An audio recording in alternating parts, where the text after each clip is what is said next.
And and isn't it interesting and paradoxical that intellectuals who denied the existence or reality of intrinsic evil gave rise to a form of moral and political evil that was unprecedented in the history of humanity.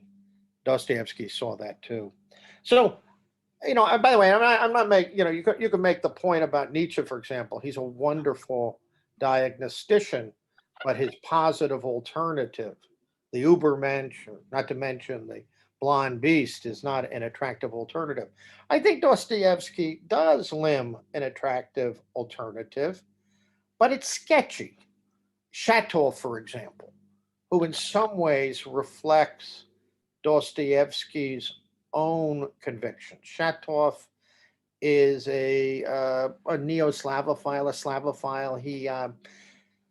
He sees through the pretensions. He sees through the terrible nihilism of the revolutionaries. He breaks with them, and they ultimately kill him because they're afraid he'll expose them. Um, but you'll remember there's a great scene in The Demons, a kind of agon between a conversational exchange between Stavrogan and Shatov, and Shatov gives a very compelling critique of uh, the revolutionary sect, their nihilism.